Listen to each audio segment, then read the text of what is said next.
Hello and welcome back to a new episode of Steve the Vlogger. Today I'm joined by the second largest species of frog on the planet, the African bullfrog. They're also known as the pixie frog, which is derived from their Latin name, but we're not going to talk about Latin because that's kind of boring and nerd stuff. If you want to know something cool that's nerd stuff, I got a cool nerd fact for you.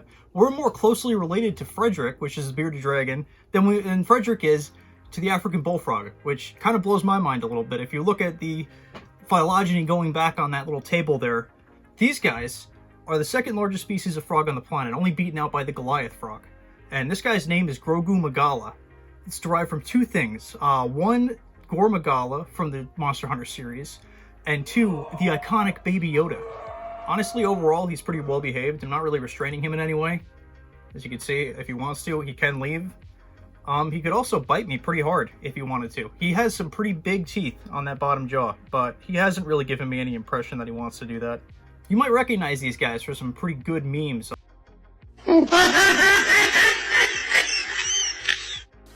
Oi.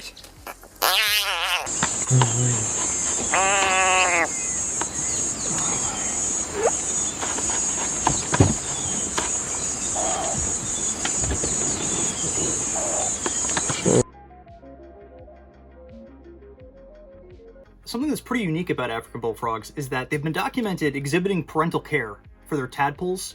For example, if the pond that those tadpoles are born in starts to dry up too quickly before they can develop, father bullfrogs have been seen to use their hind legs to push mud aside so that they can connect that smaller pond with a larger one so that the tadpoles can escape it before it dries out, which is pretty cool. Most reptiles and amphibians don't really care about their offspring. If you put Frederick in front of some babies, she'd probably try to eat them. Grogu's only purpose in life is to consume. If he is not eating stuff, he has no interest in anything. All he does is sit in one spot until there's food in front of him. And if there's food in front of him, his motivation goes through the roof. He will stop at nothing to try and eat everything in a 10-mile radius.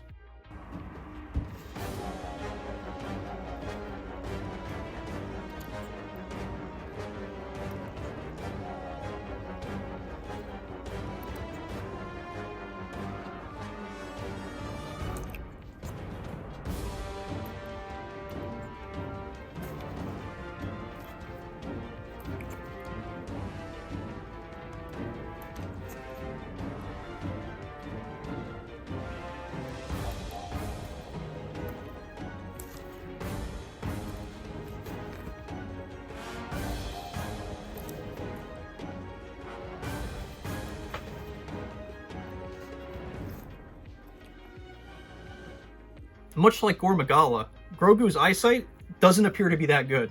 He can take 10, 20 bites at something and miss every single time. The important part, though, is he doesn't give up. He's a determined little guy. He'll sit there and continue to bite something, or try and eat something, for hours at a time. Grogu was, once upon a time, a really little guy. When I first got him a year ago, he was maybe the size of a nickel.